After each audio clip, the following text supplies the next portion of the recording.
आऊज़ु बिल्लाहि मिनश्शैतानिर्रजीम बिस्मिल्लाहिर्रहमानिर्रहीम।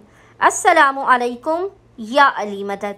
मोमिनीन व मोमिनात के लिए बेइंतहा मुजरिब व जलाली तरीन अमल लेकर आए हैं। इस अमल ख़ास को मोमिनीन ने खुसूसी तौर पर माह मुहर्रमुल हराम के चाँद को देख कर करना है।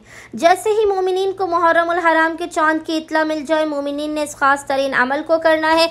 यह ऐसा मुजरिब व ख़ास तरीन अमल है कि इस अमल को करने वाला अगर माह मुहर्रम के चाँद को देखकर इस अमल को करे तो मुहर्रम के 30 दिनों तक, माह मुहर्रम के पूरे महीने में वो शख्स बलाओं से, आफतों से, मुसीबतों से, सख्तियों से, परेशानियों से, तंगदस्तियों से महफूज रहेगा।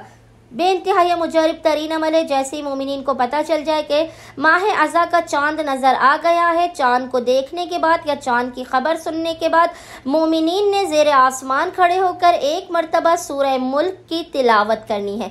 यह अमल आप पहली मुहर्रम को भी कर सकते हैं और मुहर्रमुल हराम के चाँद की खबर मिलने के बाद भी मोमिनीन इस अमल ख़ास को कर सकते हैं। खुदावंद मुताल इस मुख्तसर तरीन अमल के सदक़े में आपके अय्याम अज़ा के पूरे महीने में आपको सख्तियों से, मुसीबतों से, आफात से, बलाओं से, आलाम से दूर रखेगा और आपकी हर हाजत बहक़्क़े मोहम्मद व आले मोहम्मद अपनी बारगाह में कबूल व मकबूल कर देगा। अल्लाहुम्मा सल्लि अला मुहम्मद व आले मोहम्मद व अज्जिल फराजहुम अजमईन।